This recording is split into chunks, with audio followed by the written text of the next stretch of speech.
take some questions. Sure.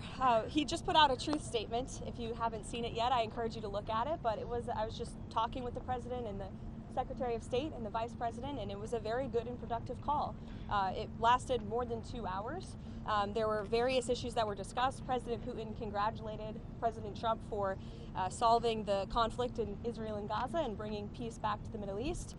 He also thanked the First Lady for her efforts to bring back children and save children in this brutal conflict.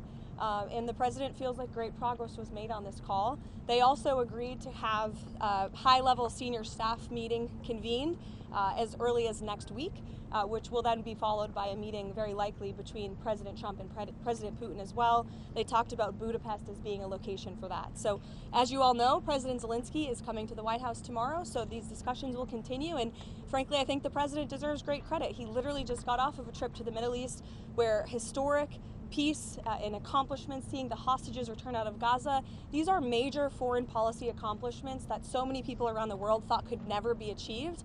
And so I think the President deserves a great deal of credit for doing that, coming home, dealing with so many domestic issues, and then again hopping on yet another call with President Putin and hosting President Zelensky again at the White House tomorrow to try to move the ball forward in peace and end this conflict in Russia and Ukraine. So that's where we are. Caroline, thank you. After their meeting in Alaska, the President was optimistic that he could get Zelensky and Putin together in a room. Does he still believe that he can get the two leaders together sometime soon?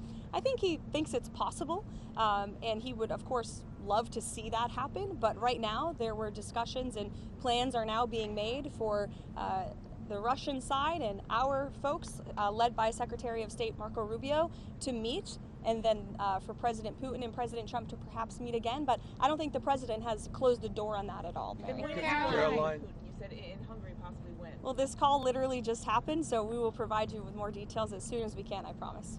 Caroline, did Vladimir Putin commit to sitting down with President Trump and President Zelensky? He committed to sitting down with President Trump, as President Trump's truth post put out for you.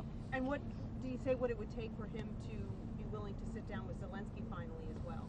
I don't want to get into that, but as I just said, the President and President Putin discussed meeting together in Budapest, and President Trump will talk about that opportunity with President Zelensky when he's here at the White House tomorrow. Does Trump believe any conditions have changed to make a second meeting with Putin better, more successful than the Alaska meeting?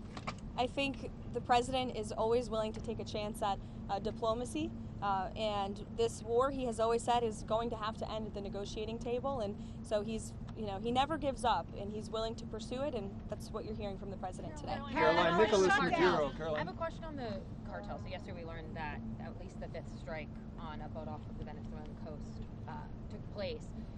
We know that the Trump administration has previously said that they are in armed conflict with the people that the administration is striking. Who are these people, and don't you think not only the people, the American people, but lawmakers deserve to know who they are? Narco-terrorists who are trafficking drugs illegally to the United States of America. That's who we're in a conflict with. And the President's been very clear, and he's been very transparent about these strikes, releasing classified video, unclassifying that video, declassifying it rather for all of you to see, and to let the public and lawmakers know with each of these strikes. And there should be no surprise for this. The President campaigned on using every lever of power to go after the drug cartels who have been trafficking illicit poison into our country for far too long. And you heard the President speak about this yesterday. There was a question about why not just use the Coast Guard to grab these boats and grab the drugs on them. That's been going on for years and years, and the drug epidemic in this country has not gotten any better. The cartels have only gotten more powerful. So the President is taking these unprecedented steps, and it's making a real impact. We are seeing less boats with lots of drugs coming into the shores of the United States of America as a result of these successful strikes, and I think the American people can expect them to continue. Caroline, Nicholas Maduro change up of leadership at the IRS, specifically putting some of Trump's main allies into leadership positions in the Criminal Investigations Division. There's reports that George Santos is on the list to be investigated. Is there anybody else that you know of that is being looked at or being mentioned of being looked at? Not to my knowledge, no. You'll have to reach out to the Department of Treasury. Nicholas Maduro, does President Trump believe, Nicholas Maduro, the president of Venezuela, does President Trump believe his days are numbered there? I think President Trump believes that Nicolas Maduro is an illegitimate president leading an illegitimate regime that has been trafficking drugs to the United States of America for far too long.